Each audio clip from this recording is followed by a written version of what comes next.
So I have been preoccupied in my practice with the idea of virtue and happiness. And this is particularly in having read this book, which I talked about a few weeks ago, The Pursuit of Happiness by Jeffrey Rosen, where he documents the classic Stoic texts that the founders of the United States were familiar with and talked about, and undoubtedly were referencing when they said things like the pursuit of happiness. And then, what is happiness? We're pointing back to Socrates. Happiness is virtue. Well, what is virtue? That dialogue. For the last several years, my meditation practice has been very sutra oriented. I mean, the path of renunciation and the path of discipline is an important part of how I think about practice right now. And right now meaning for the last few years. You move in these big waves of interest and focus. And it seems to me really important that the practice of meditation, the practice of mindfulness, fit within this broader context of wholesome activity. And so what is that wholesome activity and how do you cultivate it? And so I've got a ton of videos about discipline, where discipline isn't punitive, discipline is actually nurturing.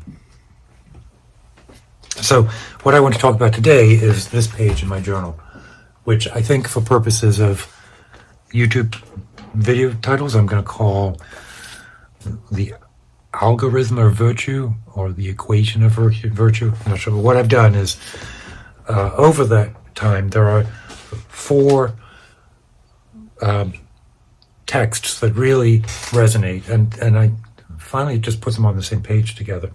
So one is from one of those letters between John Adams and Thomas Jefferson later in their lives, after they'd both been president, and as old men they became close friends, setting aside the vitriolic politics of their youth. So that I got from the Pursuit of Happiness book, and I think maybe this is what really is something that's pulled some of these strands together for me. There's that, the Eightfold Path from the Buddha, and from the Bible, from 2 Peter, chapter 1, verse 5, he lays out the equivalence between faith and goodness and virtue. So that's 3. The 4th I'm going to leave for a surprise at the end. But before I do that, I was at church this morning, the First United Methodist Church here in Pittsburgh, and the centering, I want to read this. Here, you can take that screenshot. I want to read this to you. The call to worship. This is a call and response, right? So cosmic wonder, nebular birth, new stars. Auroras paint the night sky with vibrant watercolors. And yet we find ourselves stuck in our unimaginative ways.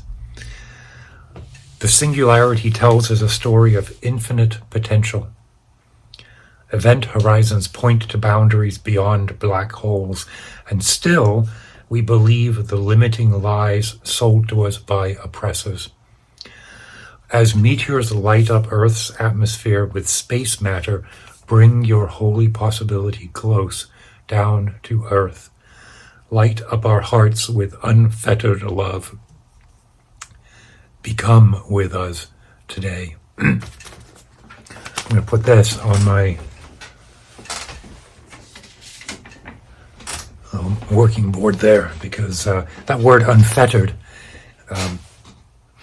is like a navigational beacon for me as I pull together these ideas of virtue and discipline,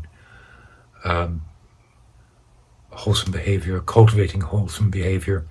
At the end of it is this idea of unfettered creativity, openness, interaction, sort of authenticity. And the sort of the discipline of virtue, what I'm going to talk about today, displaces the anxiety that otherwise comes with sort of the restless, distracted mind. So it kind of all ties together. This sort of open, focused, but totally big-hearted, cosmic. Anyway, so the first part of the algorithm, or the equation, this is from John Adams and Thomas Jefferson letters. We are what we think. Life is shaped by the mind. And it was written like this. It was written as a series of points. We are what we think, which of course is the first part of the Dhammapada. The mind follows what it takes in. We are what we think. Life is shaped by the mind. Happiness requires virtue.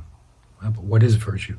Virtue requires cultivation of habits of self-mastery and mental tranquility. Use reason to moderate ego-based passion. Do good for its own sake rather than the reactions of others.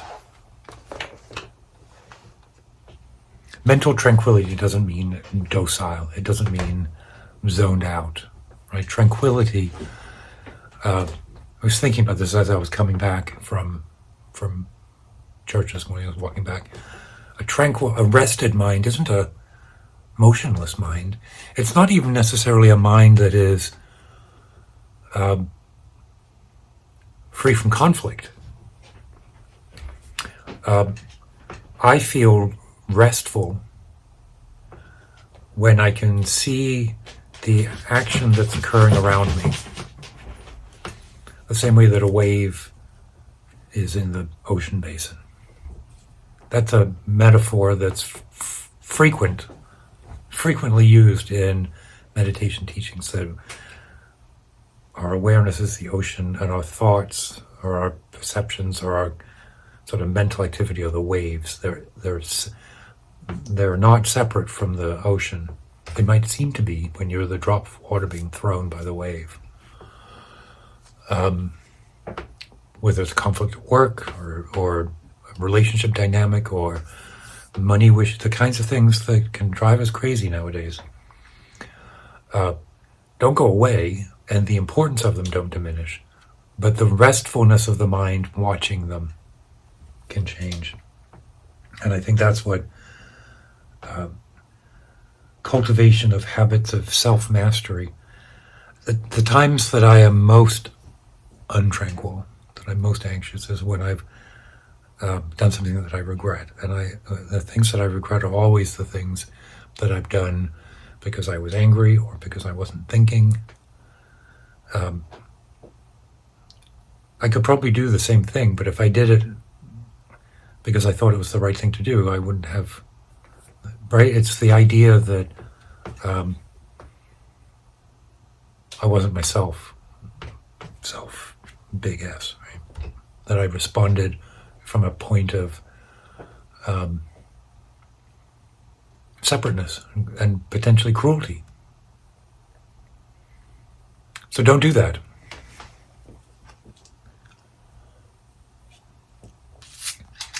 The Eightfold Path, which is the second section here. Right view, right thought. Right speech, right action, right livelihood, right effort, right meditation, right concentration.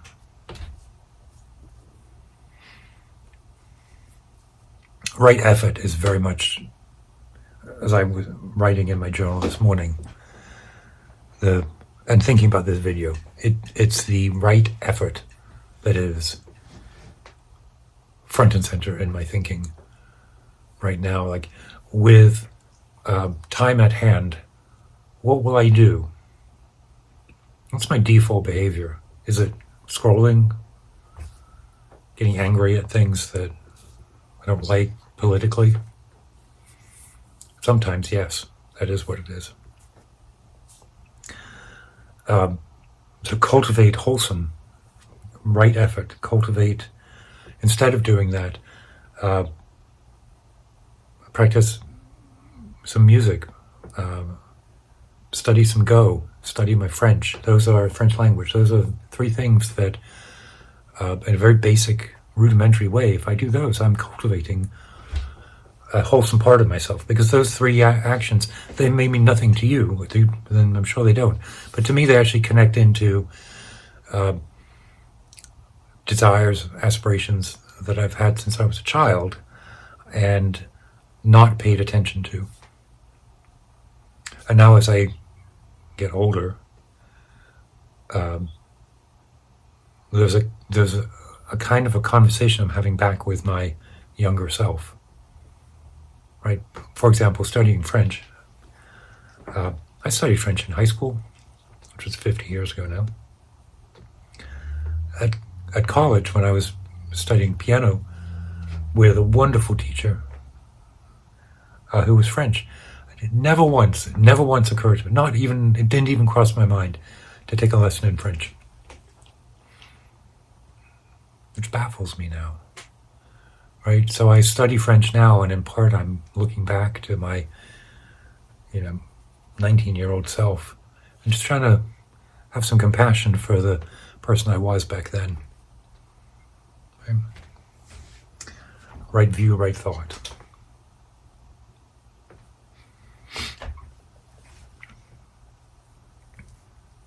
Right speech. Right action, right livelihood. Right effort, right mindfulness, concentration. So the right effort to me is the linchpin between the sort of the moral path and the meditation path. The right effort to me is where that shifts, the linchpin. And it resonates then with what Jefferson and Adams are saying to each other.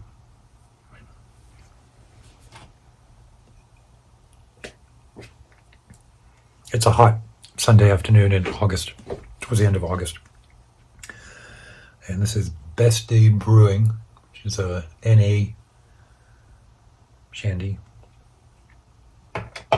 When I was a kid in England, and I mean like single digit age, 7, 8, 9, you could get shandy, which was a mix of beer and lemonade. It was probably actually only a little bit strong. This is not, there's no such thing as zero alcohol beer. This is 0.5 proof, which, I do wonder whether that, okay, I don't find it impacts recovery at all, but except it is beer, and so it does say to my mind that there is a situation where beer is okay. The situation is if it's an NA beer, but my brain is not that smart, so I'm very careful about drinking the NA beers. We happen to have a bunch of them in the house right now, and I'm drinking them. But I do think it's a slippery slope. I think my brain, the brain of anyone in recovery or living without alcohol, is that you now have a framework where beer resides. I don't have a problem with it, this part. But I won't try a zero proof bourbon because I can see where that would go very quickly. Okay, 2 Peter.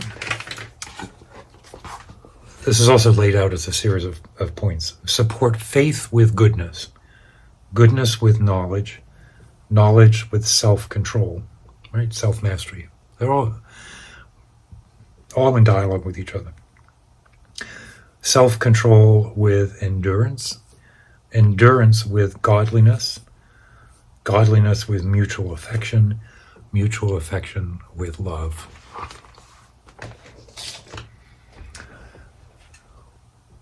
I started off by saying the word unfettered, a sort of open, authentic, approaching an instant, approaching a moment, approaching an experience, approaching a person, with sort of this open-hearted willingness to see what's going to happen. Right? I have my first principles, but in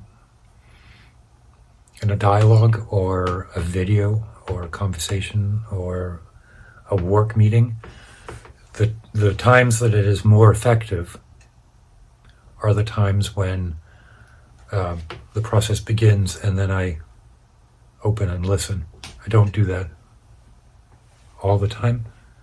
I'm trying to think if I do that most of the time. I know when I've done it and I know when I've not done it. And that ends up this mutual affection and mutual love, right? So discipline, virtue, tranquility, openness, love. And there's nothing vague or amorphous about that. There's nothing passive about it. Right? And there's nothing doctrinaire. There's nothing punitive. Discipline is not punishment. And tranquility is not passive. Maybe that's the summary. So those are three. The fourth, I promised there was a fourth. This is actually from Walt Whitman, from Leaves of Grass. Every atom belongs to me as much belongs to you. Wow.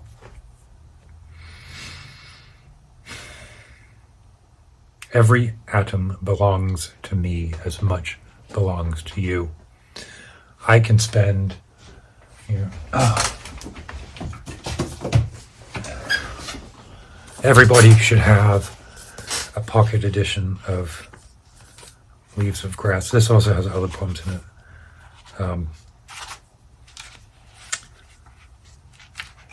I love Leaves of Grass, but the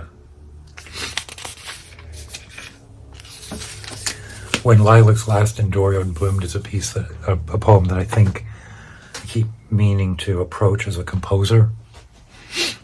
But it's got to be one of those pieces where I'm absolutely confident in my compositional mastery, because I don't want to fuck that one up. Anyway, let me know what you think about all of this, whether there's texts that you have that resonate around virtue, happiness, and then unfettered love. Okay? Keep your wits about you.